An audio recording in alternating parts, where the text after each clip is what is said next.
안녕하세요. 배신의 장미입니다. 오늘의 사연 시작하겠습니다. 저는 40대 평범한 주부입니다. 아들과 딸 두 아이를 키우며 살아가고 있어요. 아이들이 어느 정도 자라면서 이제는 조금 한숨 돌릴 수 있는 시기가 되었고, 조금만 더 해보자라는 마음으로 살고 있습니다. 사는 것 거의 다 비슷하니까요. 제 이야기를 좀 해보려고 합니다. 평범하고 어쩌면 구독자 여러분들의 이야기가 될 수도 있는 그런 이야기를요. 결혼과 동시에 저는 시어머니를 모시고 살 수밖에 없는 상황에 놓였어요. 사실 처음부터 그럴 생각은 없었어요. 남편과 저는 둘만의 신혼생활을 기대하며 결혼 준비를 했고 행복한 시작을 꿈꿨었거든요. 그런데 상황이 그렇게 간단하지 않았습니다. 남편의 집안 형편이 넉넉하지 않았다는 건 알고 있었지만 결혼 준비를 하면서 더 많은 사정을 알게 됐어요. 남편은 어릴 때부터 집안의 기둥 역할을 해왔고 그런 만큼 책임감이 강한 사람이었어요. 특히나 남편의 어머니, 그러니까 시어머니는 더더욱 남편에게 의지하고 계셨죠. 결정적으로 저희가 결혼하기 1년 전에 시아버지가 돌아가시면서 시어머니가 큰 충격을 받으셨습니다. 혼자 남으신 시어머니는 이후로 마음이 많이 힘드셨던 것 같아요. 게다가 경제적으로도 안정되지 않은 상태라 2년마다 집을 옮겨 다니시는 걸 보면서 남편은 점점 마음이 무거워졌던 거죠. 결혼을 앞두고 남편이 제게 이렇게 말했어요.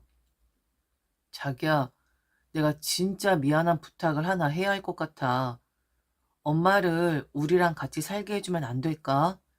엄마가 2년마다 집 옮겨 다니시는 거 더 이상은 못 보겠어. 정말 안쓰럽고 미안해서 견딜 수가 없다. 내가 다른 건 다 잘할게.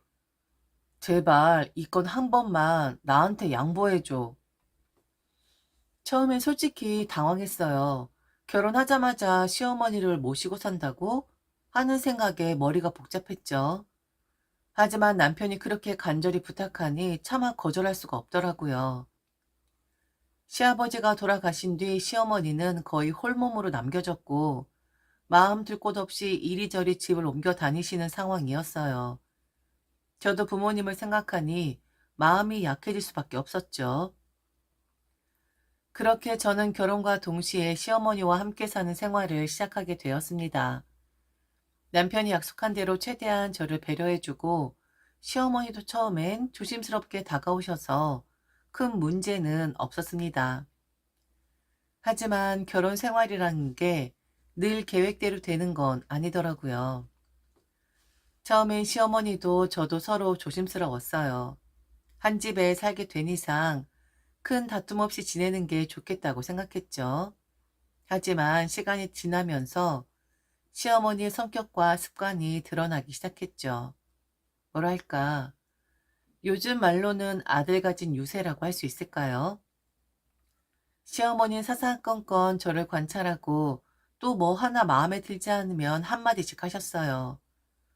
아직도 기억나는 첫 번째 사건은 제가 결혼 후 한 달쯤 되었을 때 치마를 입고 외출했던 일이 있었어요. 사실 저에게는 특별한 날이었거든요. 친구를 만나기로 한 날이었고, 그래서 기분도 낼 겸 평소보다 조금 더 예쁘게 꾸미고 나섰어요. 그런데 집에 돌아오자마자 시어머니가 제 복장을 보시더니 한숨을 푹 쉬시면서 말씀하시더라고요. 얘, 옷차림이 그게 뭐니? 결혼한 여자가 그렇게 짧은 치마 입고 다니면 사람들이 뭘 하겠어? 네 남편 체면도 생각해야지. 순간 너무 당황해서 말이 나오질 않았어요. 치마 길이도 무릎 바로 위 정도였는데 그게 그렇게 문제일 줄이야. 그 후로도 사소한 간섭이 이어졌어요. 머리를 파마한 날에도 시어머니는 그냥 넘어가지 않으셨어요. 아유, 머리는 왜 또 이렇게 했니? 나이 들어 보이잖아. 아직 젊은데 왜 굳이 저렇게 파마를 해? 괜히 쓸데없는 곳에 돈 쓰지 말거라. 저도 제 돈 들여 제 머리를 꾸미는 건데 왜 시어머니 반응까지 걱정해야 하는 건지 이해가 안 갔어요. 심지어 집안일도 간섭이 심하셨어요. 어느 날은 제가 김치찌개를 끓였는데 저녁 식사 자리에서 시어머니가 젓가락으로 찌개를 몇 번 휘젓더니 이렇게 말씀하시는 거예요. 이거 고추장이 들어간 거니? 김치찌개엔 고춧가루만 넣는 거야. 옛날엔 어른 입맛에 맞춰야 한다는 게 기본이었는데 요즘 애들은 그런 걸 잘 모르더라. 내가 이런 것까지 알려줘야 하니? 아니, 그날 김치찌개를 남편도 맛있게 먹었거든요. 그런데 시어머니 말씀엔 괜히 제가 잘못한 사람처럼 느껴지더라고요. 그리고 청소하는 날이면 꼭 잔소리가 따랐어요. 걸레질을 이렇게 하면 안 돼. 내가 몇 번이나 말했잖아. 구석구석 힘줘서 닦아야 깨끗해지는 거야. 왜 이렇게 대충대충 하는 거니? 참 마음에 안 든다. 그런 날이면 저도 참다 못해 한마디 하고 싶었지만 입을 꾹 다물었어요. 오갈 데 없는 시어머니라는 걸 알았으니까요. 이런 소소한 간섭과 딴지들이 7년 동안 이어졌어요. 이 정도는 참아야지 하고 넘겼지만 사람 마음이란 게 그렇잖아요. 하루하루 쌓이는 불편함은 결국 짐이 되더라고요. 그럼에도 불구하고 저는 남편의 어머니고 오갈 곳 없는 양반이니 라는 마음으로 참고 또 참았습니다. 그게 제 역할이라고 생각했거든요. 그런데 지나고 보니 그 7년이 제 인내심의 한계치를 넘나들었던 시간이었던 것 같아요. 우리 집안에 변화를 몰고 온 건 시동생의 결혼 소식이었어요. 시동생은 한마디로 참 변변치 않은 사람이었죠. 결혼 정년기가 훌쩍 지났는데도 안정된 직장 하나 없고 성격도 독특해서 가족들 모두 걱정을 했거든요. 남편조차 우리 집안에서 가장 골칫거리는 시동생이다 라고 할 정도였으니 말 다 했죠. 그런데 그런 시동생이 갑자기 여자친구를 데려온 겁니다. 그리고 그 여자친구가 얼마나 반전이었는지 첫 인상부터 제 눈길을 사로잡았어요. 참하고 다정한 분위기의 사람이었거든요. 아리따운 외모에 차분한 말투까지 시동생과는 정말 어울리지 않을 정도로 괜찮은 사람이었어요. 솔직히 마음속으로는 어떻게 저런 사람이 시동생 같은 사람과 만나게 됐을까 하는 생각을 했었죠. 하지만 그건 저 혼자만의 생각이 아니었던 것 같아요. 시어머니는 그 동서를 보자마자 눈에서 꿀이 떨어지더라고요. 처음부터 너무 마음에 들어 하시는 게 눈에 보일 정도였어요. 그리고 동서도 시어머니에게 아주 살갑게 굴었죠. 말 한마디 한마디가 꼭 사람 기분 좋게 하는 그런 말들이었죠. 시어머니가 이 집안에 이런 복덩이가 들어오다니 라며 감탄하시는 게 저로서는 살짝 씁쓸하게 느껴질 정도였어요. 결혼 전부터 비교는 시작됐습니다. 시어머니는 동서를 두고 참한 사람은 행동부터 다르다. 동서는 집안일 하나하나 신경 쓰는 게 꼭 예전 나를 보는 것 같다. 같은 말을 자주 하셨죠. 처음엔 신경 쓰지 않으려고 애를 썼어요. 그래도 제가 형님인데 괜히 질투한다고 보일까봐 내색하지 않으려 했죠.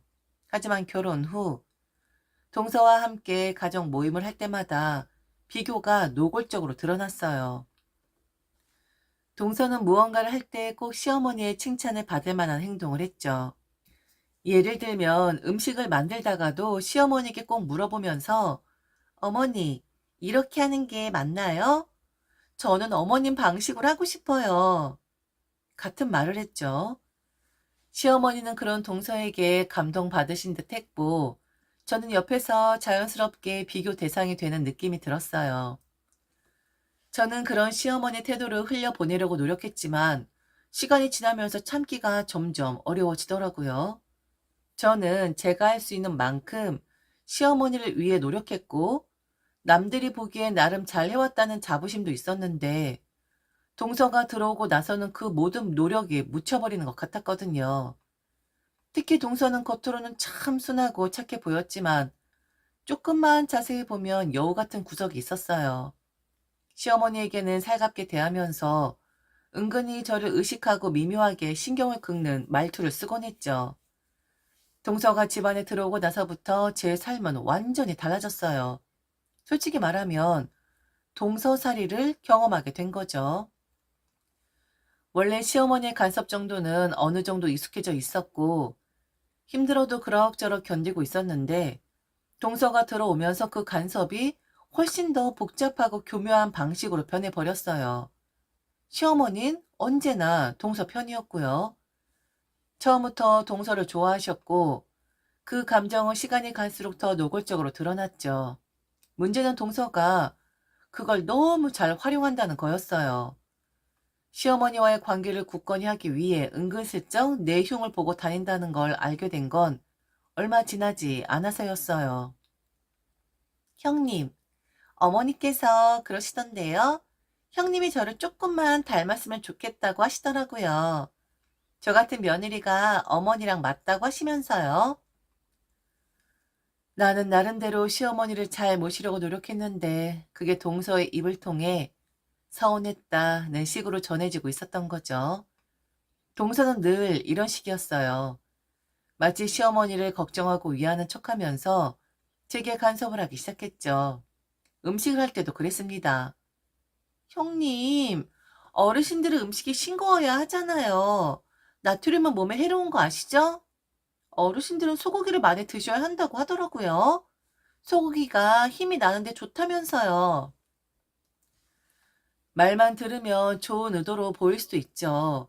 하지만 그 말의 이면에는 항상 형님은 몰라서 이렇게 하는 거겠죠? 라는 뉘앙스가 깔려 있었어요.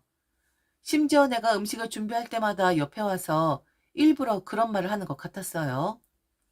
더 황당한 건 시어머니가 이런 동서를 더 편애하게 되면서 저와 동서를 비교하기 시작했다는 거예요. 저는 시어머니와 잘 지내고 싶었지만 동서의 이런 태도와 행동 때문에 점점 관계가 악화되고 결국 내 입장에서는 두 사람을 상대해야 하는 상황이 되어버렸어요.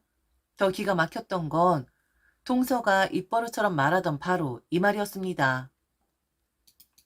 제가 모시면 그렇게 안 할 텐데 어머니가 저희랑 사시면 더 편하게 사실 텐데요.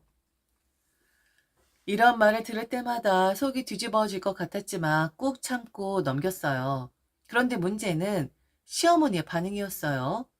동서의 말에 동조라도 하듯 시어머니는 늘 저와 남편에게 볼멘소리를 하셨죠. 내가 더 나이 들기 전에 너희가 나를 좀 놓아줬으면 좋겠다. 다른 집에 가서도 살 수 있는데 왜 꼭 이렇게 너희랑만 살아야 하니? 그 말을 들을 때마다 참 이상했어요. 놓아준다니. 무슨 물건도 아니고 저희가 억지로 시어머니를 붙잡고 있는 것도 아니었거든요.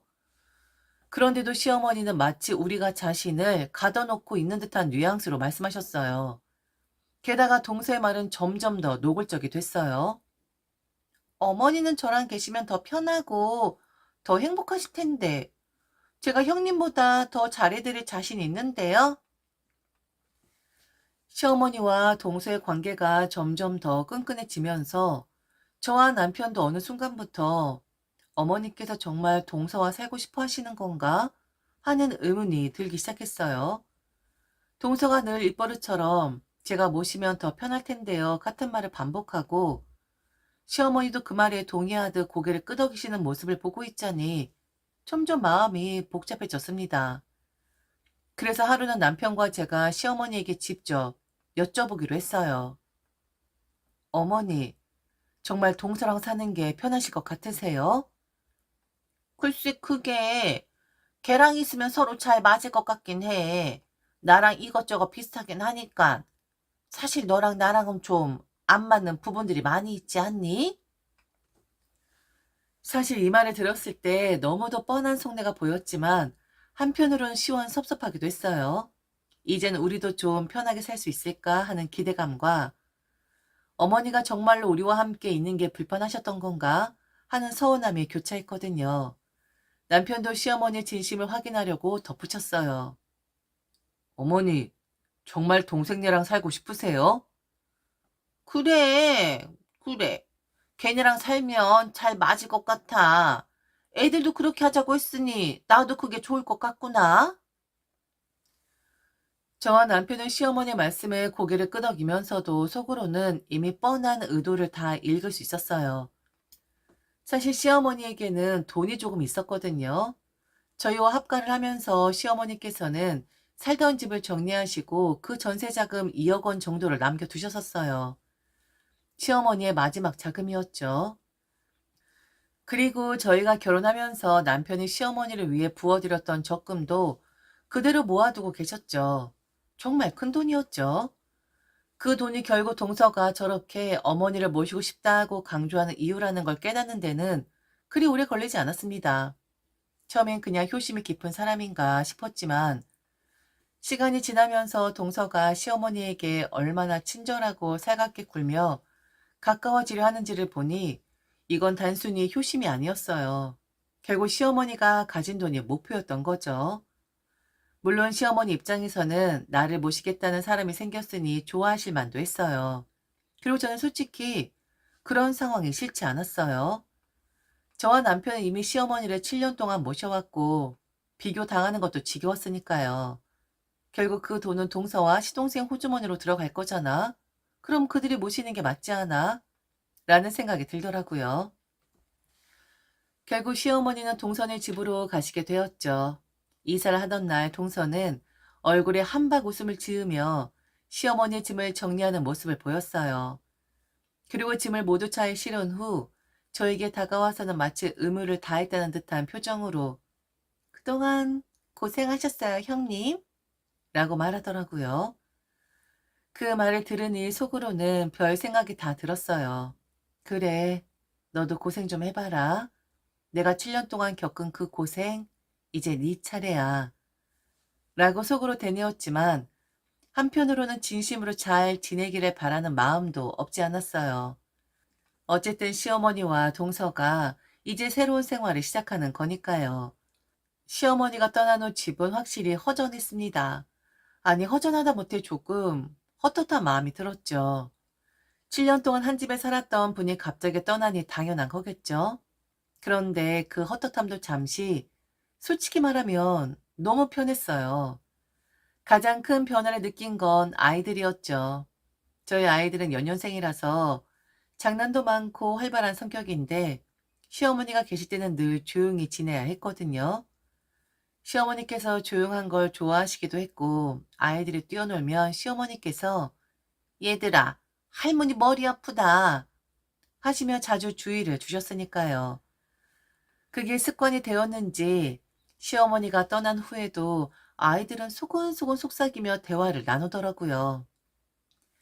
그 어린 아이들이 마치 어른들처럼 작은 목소리로 이야기하는 걸 보니 한편으로는 짠한 마음이 들었어요.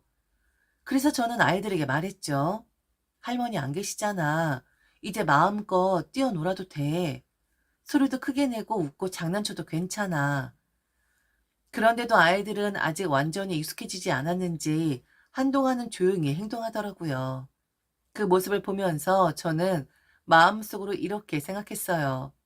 제발 동선에서 잘 지내세요. 우리도 이제 우리 가족끼리 조용하고 편안하게 좀 살아봅시다. 그날 저녁 온 가족이 모여 저녁을 먹는데 정말 오랜만에 집이 편안하게 느껴졌어요. 아이들은 조금씩 예전처럼 활발해졌고 저도 남편과 함께 시어머니를 모시며 느꼈던 크고 작은 스트레스가 한결 가벼워졌다는 걸 깨달았어요. 어쩌면 이제야 우리 가족만의 시간을 가질 수 있는 진짜 시작이 된 것 같았죠.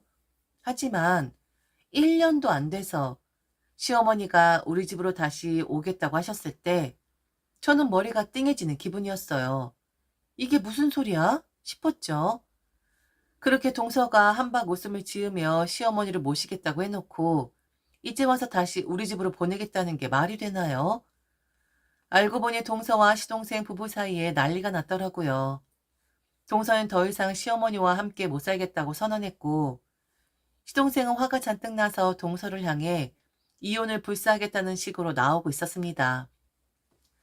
결국 이 싸움에 휘말린 시어머니가 다시 우리 집으로 돌아오겠다고 결정하신 거죠. 남편과 제가 상황을 제대로 알기 위해 시동생 부부와 시어머니를 불러서 이야기를 나눴는데 그 자리가 정말 가관이었어요. 동서는 시어머니가 얼마나 힘들겠는지를 열변을 토했어요. 형님, 제가 진짜 사람 구실을 못할 정도로 힘들었어요. 어머니가요, 하루 종일 잔소리를 하세요. 음식도 제가 해놓으면 소금이 덜 들어갔다느니, 간장이 안 좋다느니, 어떻게든 트집을 잡으세요.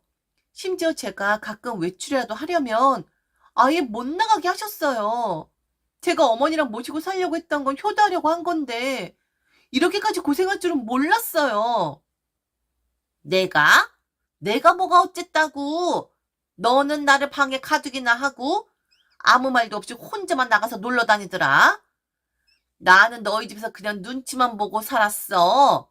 나는 니들이 나를 떠넘길 구실을 찾으려고 일부러 그런다고 봐. 어머니, 제발 그런 말씀 좀 그만하세요. 어머니는 아침부터 밤까지 저한테 잔소리하시고 우리 부부 사이에도 자꾸 끼어드셨잖아요. 제가 가끔 친구 만나러 나가려고 하면 꼭 왜 집에 없냐고 남편한테 물어보시고 그러니까 남편이랑 싸움이 나는 거예요. 그렇게 고성과 험담이 오가는 동안 저는 도대체 왜 이런 상황에 끌려 들어와야 하는지 이해가 되지 않았어요. 특히 동서는 말끝마다 저와 우리 집을 언급하며 이렇게 말하더라고요. 모시고 온 게 아니었어요. 어머니는 함께 살면 불편한 분이셨어요. 형님은 7년 동안 모셨으니 익숙해지신 거잖아요? 그런데 저는 익숙해질 것 같지가 않아요. 죄송해요. 어머니 이제 그만 모셔가세요. 그래, 첫째야. 나 정말 이것하고 못 살겠다. 지금도 봐라. 꼬박꼬박 말 대꾸 하는 거. 집에선 더 해. 사람 없을 땐 더 한다고. 형만은 아무 없다고 하더니만 딱 그 짝이라고. 나 좀 데리고 가라. 어? 나 정말 못 살 것 같아. 그 순간 그저 묵묵히 듣고 있던 남편이 그 혼란스러운 상황에서 갑자기 입을 열었어요. 어머니, 통장 내역 좀 보여주세요. 그 말에 시어머니는 물론이고 시동생 부부까지 모두 당황한 기색이 역력했어요. 그들 모두 눈치를 보며 머뭇거리는 모습이 너무나 뻔히 보였죠. 남편은 그런 분위기에 아랑곳하지 않고 차분하면서도 단호한 어조로 이어 말했어요. 1년 동안 해외여행 몇 번 다녀오셨죠? 그리고 너, 이놈아, 너 일도 관뒀지? 그동안 어머니 돈으로 호의호식한 거 아니야? 어머니 모셔가자마자 네 차부터 바꿨잖아. 네 능력으로는 절대 탈 수 없는 그런 차로. 그 차 산 돈 어디서 났는데? 재수 씨도 마찬가지입니다. 요즘 모양새 참 좋아 보이네요. 얼핏 봐도 아주 좋은 옷인 것 같은데 그 돈은 다 어디서 난 거죠? 이놈 능력으로는 살 수 없는 옷을 입고 계신 것 같은데요? 그동안 어머니 돈으로 두 사람 잘들 지내셨죠? 다 알고 있었습니다. 어머니 돈이 어머니를 모시게끔 하고자 하는 원동력이라는 걸요. 그래도 우리는 눈 감아줬습니다. 왜냐면 우리 집사람이 너무 고생을 했으니까요. 그리고 어머니가 원하셨으니까. 그래서 장님 노릇을 했던 겁니다. 그런데 이제 와서 뭐라고요? 다시 우리 집으로 오시겠다고요? 자, 그럼 간단합니다. 통장 내역 한번 보여줘 보세요. 그 돈 그대로 들어있으면 제가 어머니를 모시겠습니다. 그런데 그게 아니라면 이건 너무 염치 없는 짓이죠. 어머니, 아휴, 어머니, 참 타이밍도 좋으세요. 어머니 방 조금 있으면 장모님이 들어오실 겁니다. 이 사람만 어머니께 자신 노릇하라는 법이 있습니까? 저도 이제 장모님께 자신 노릇해야죠. 그러니만 다들 돌아가 보세요. 밥이 되든 죽이 되든 스스로도 사세요. 당당하게 모시고 갔으면 당당하게 이 집에서 나가셨으면 합니다. 남편의 단호하고도 뼈있는 말에 방아는 완전히 정적이 휩싸였어요. 모두가 꿀먹은 벙어리가 된 것처럼 아무 말도 못했어요. 시동생은 쭈뼛쭈뼛 시어머니를 쳐다보며 고개를 돌렸고 동서는 당황한 얼굴로 손을 부여잡고 있었죠. 그렇게 남편의 말 한마디로 모든 상황이 끝난 듯 했습니다. 남편이 친정 엄마를 모시고 살자는 말을 처음 꺼냈을 때 저는 정말 감동했어요. 사실 친정 엄마가 혼자 시골에 사시면서 몸도 점점 약해지셨고 저는 그런 엄마를 자주 찾아뵙지 못하는 게 늘 마음에 걸렸거든요. 그런데 남편이 먼저 그렇게 제안하다니 정말 고마웠죠. 당신도 7년 동안 어머니 모셨잖아. 이젠 장모님도 우리랑 같이 계셔야지. 하나뿐인 딸을 자주 못 보는 것도 안타깝고 몸도 더 안 좋아지시면 어떡해. 우리 이참에 그냥 장모님 모시고 살자. 그때 남편의 말을 듣고 저는 이 사람이 진짜 배려심 깊고 따뜻한 사람이라는 걸 다시 한번 느꼈어요. 그런데 그 이후로 시어머니와 시동생 부부와의 이런 소동이 일어나게 될 줄은 정말 몰랐습니다. 그날 남편이 시동생과 동서를 향해 단호하게 말하며 그들의 뻔뻔함을 일침했을 때 저는 속이 시원하면서도 한편으로는 마음 한구석이 조금 아릿했어요. 결국 시어머니께서 마지막으로 아들아, 엄마한테 이럴 거야? 라며 섭섭한 마음을 드러내셨지만 남편은 눈을 피하며 말없이 고개를 숙였어요. 그리고 그날 이후 그들은 정말로 우리 집을 떠났습니다. 저는 남편의 강경한 태도 덕분에 더 이상 시어머니 일로 고민하지 않아도 되는 상황이 되었고 그 대신 친정 엄마를 모시고 살게 되었어요. 지금 친정 엄마는 몸이 점점 쇠약해지고 계시지만 그래도 제 옆에 계시니 마음만은 너무 편안합니다. 엄마와 함께 하루하루를 보내며 건강을 챙겨드리고 못다 했던 효도를 할 수 있어 행복해요. 무엇보다도 저는 남편에게 정말 잘하려고 마음먹고 있어요. 시어머니를 7년 동안 모시면서 얼마나 힘들었는지 옆에서 봤으면서도 제 친정 엄마를 모시자고 먼저 나서준 그 마음은 제가 평생 갚아야 할 큰 은혜와도 같으니까요. 남편은 정말 제게 구세주 같은 존재입니다. 제가 힘들고 지칠 때마다 저를 일으켜 세워주는 사람이에요. 그래서 저는 우리 남편이 늘 기댈 수 있는 든든한 아내로, 그리고 우리 가족의 중심이 되는 사람으로 살아가려고 합니다. 요즘 저는 매일이 감사한 하루입니다. 엄마와 함께 있는 시간, 남편과의 신뢰와 사랑, 그리고 우리 아이들과의 평화로운 일상. 비록 힘들었던 시간도 많았지만 결국 이 모든 경험이 지금의 저를 더 단단하게 만들어줬다는 생각이 들어요. 삶은 때로는 생각지도 못한 고비를 만나게 하지만 그 고비를 넘을 때마다 더욱 큰 평안과 행복이 찾아온다는 걸 알게 되었죠. 저는 앞으로도 제가 사랑하는 사람들을 위해 열심히 살아가려고 해요. 그리고 우리 남편, 참 고마운 사람, 늘 존경하고 사랑합니다. 지금까지 들어주셔서 진심으로 감사합니다. 이상 배신의 장미였습니다.